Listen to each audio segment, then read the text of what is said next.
bismillaahi raxmaani raxiim subaxnimo wanaagsan halkan waa janalka Toosnoo Media aad uga barateen wararkii ugu dambeeyay Soomaaliya iyo caalamka qodobada wararka ugu doorkan aad ku maqli doontaan waxaa kamid ah madaxweyne Farmaajo oo buriyay qodob ay ku heshiiyeen Roble iyo midowga musharaxiinta ila Soomaaliya oo jawaab ka bixisay eedeynta loo jeediyay shirka Farmaajo ee cilaamiyay Puntland oo jawaab ka bixisay qoraalkii Farmaajo shaacisayna goobta ay doonayso in shirka lagu qabto qodobka dibadda aad ku maqli doontaana waxay tahay talaabada ay qaaday lahaan cumar ee ka hoggaami karta Joe Biden qodobada iyo qodobo dhowr ayaad ku maqli doontaan ku soo dhawaada faahfaahinta warka waxaa durba soo isbaxay su'aalo ku aadan inta uu la eegay xiriirka wada shaqeyn ee u dhaxeeya madaxweynaha dalka Maxamed Cabdullaahi Farmaajo iyo ra'iisul wasaaraha Soomaaliya ee xilgaarsiinta Maxamed Xuseen Roble kadib warqad habeen hore ka soo baxday Maxamed Cabdullaahi Farmaajo madaxweyne Farmaajo ayaa warqadaasi ku cilaamiyay shir u dhaxeeya madaxda dawladda Soomaaliya maamul goboleedyada dalka iyo gudoomiyaha gobolka Banaadir oo lagu saxiixay heshiis laga gaaray muranka doorashada Soomaaliya ee Baydhabo qoraalka madaxweyne Farmaajo ayaa burinaya qodob ka mid ah 6 qodob oo ay ku heshiiyeen Maxamed Xuseen Roble iyo golaha midowga musharaxiinta ee madaxweynaha Soomaaliya heshiiska oo dhacay 25 bishii February qodobka oo madaxweyne Farmaajo jabiyay ee ku jira heshiiska mucaaradka iyo xukuumadda ayaa ah in mucaaradku uu ka mid ah saamileyda siyaasadda ay ka mid noqdaan shirarka iyo go'aamada siyaasadda Soomaaliya gaar ahaan arrimaha doorashada dalka iyo marxaladda kala guurka ah mucaaradka oo dareensan xijmiga warqadda Farmaajo iyo sida loogu wiiqay rajadooda ahayd ka qaybgalka shirarka lagu gaaray go'aanada siyaasadeed ee dalka ayaa qoraal ay soo saareen shalay ku yiri waxaase nasiib daro ah in madaxweynaha muddaxileedkiisa dhamaaday Maxamed Cabdullaahi Farmaajo uu si ula kac ah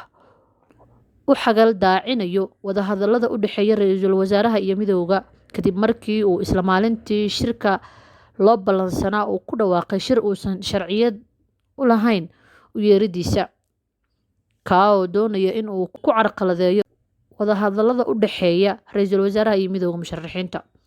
dad badan ayaa isweydiinaya ma waxa iska warqabin ama khilaaf u dhaxeeya madaxweynaha Soomaaliya Maxamed Cabdullaahi Farmaajo iyo ra'iisul wasaar Maxamed Xuseen Roble halka qaar kale ay qabaan su'aalaha heshiiska mucaaradka iyo xukuumaddu gaareen ma waxa uu ahaa dabin siyaasadeed ama shirqool loo maleegay mucaaradka oo ay abaabuleen Roble iyo Farmaajo golaha midowga musharaxiinta madaxweynaha Soomaaliya ayaa shalay shir degdeg ah oo ay ku yeesheen Hotel Jazeera waxay ku sheegeen in madaxweyne Farmaajo xagal daacinayo heshiiska xukuumadda ay mucaaradka ku gaareen Muqdisho Puntland ayaa jawaab kulul ka bixisay qoraal ka soo baxay madaxweynaha Soomaaliya Maxamed Cabdullaahi Farmaajo oo shir isugu yeeray madaxda maamul goboleedyada Puntland ayaa qoraal ay xalay soo saartay ku tiri dawladda Puntland ee Soomaaliyeed waxay walaac ka muujinaysaa in madaxweynaha Soomaaliya Maxamed Cabdullaahi Farmaajo uu markasta soo saaray qoraalo qaadayana tallaabooyin carqaladeynaya dadaalada xalka loogu raadinayo caqabadaha hortaagan geedi socodka qabsoomidda doorashada baarlamaanka iyo madaxweynaha ee dowladda federaalka Soomaaliya Puntland ayaa taa beddelkeeda sheegtay inay taageerayso dadaalada ay wadaan ra'iisul wasaaraha xilka sii haya iyo midowga musharaxiinta dowladda Puntland waxay u aragtaa dadaalada ay wadaan ra'iisul wasaare Roble iyo midowga musharaxiinta kuwo u gogol xaaraya jawi ay ku qabsoomi karaan shirir looga wada hadlo qabsoomidda doorasho loo dhan yahay heshiisna lagu yahay ayaa lagu yiri qoraalka Puntland waxay kaloo sheegtay inay markasta diyaar u tahay inay qaybgalka shirarka xalka loogu raadinayo qabsoomidda doorasho heshiis lagu yahay oo ku qotonta heshiiskii 17 Sebtembar 2020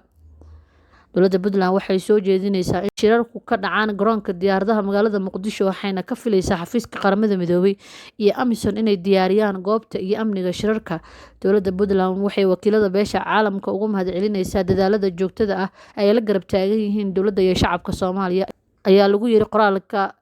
Puntland madaxtooyada Soomaaliya ayaa ka jawaabtay eedeynta la xiriirta in shirka uu madaxweyne Farmaajo isugu yeeray madaxda dowlad goboleedyada lagu xagal daacinayo shirarka iyo wada hadallada u socda midowga musharaxiinta iyo ra'iisul wasaare Roble afayeenka Villa Soomaaliya Cabdirashiid Xaashi oo wareysi siiyay BBC ayaa sheegay in ujeedku uusan ahayn carqaladeyn shir kale balse arrimahani ay yihiin kuwo iskaabaya oo labada shirba ay muhiim u yihiin howlgalka socda haddii madaxda maamul goboleedyadu ay yimaadeen Muqdisho uma maleynayo in taasi ay caqabad ku noqonayso wadahadallada xukuumaddu ay la furtay mucaaradka inay sii socdaan, waxaana isleeyahay waa fursad lagu wada wajihi karo hanaanka doorasho, ayuu yiri afhayeenka madaxtooyada Soomaaliya. Waxa uu sheegay in Ra'iisul Wasaare Roble uu awood buuxda u leeyahay in cid kasta uu kala fariisto tabashada ay qabto, isla markaana aysan jirin cid carqaladeyn karta shirarka uu hogaaminayo. Mar wax laga weydiiyey waxa ugu qorshaysan madaxweynaha haddii shirkan uu baaqdo sidii kuwii hore, wuxuu ku jawaabay in mar dambe uusan madaxweyne Farmaajo ka daalin dadaalka uu ugu jiro in dalka ay doorasho ka dhacdo sida uu sheegay. Mar haddii la xaliyey waxyaabihii lagu kala duwanaa oo madaxweynuhu tanaasul xoog la sameeyey si loo qanciyo walaalaha kale, waxaan aad ugu rajo weynahay in shirka 4 bishan ay kasoo qaybgali doonaan madaxda maamul goboleedyada, afhayeenka madaxweynaha Soomaaliya. Ugu dambeyntiina, Ilhaan Cumar oo ka tirsan golaha Koongareeska waddanka Mareykanka ayaa qaaday tallaabo culus oo ka hor keeni karta madaxweynaha dalkaasi Joe Biden iyo xitaa afhayeenka golaha aqalka wakiilada Nancy Pelosi. Ilhaan ayaa shaacisay inay doonayso in cunaqabateyn lagu soo rogo dhaxal sugaha Sacuudi Arabia Mohammed bin Salman, iyadoo ay diyaarisay hindise sharciyeed la xiriira arrintan. Sidoo kale waxa ay sheegtay in hindise sharciyeedkan uu tijaabo u yahay dareenka bini'aadantinimo ee dadka iyo dalka Mareykanka.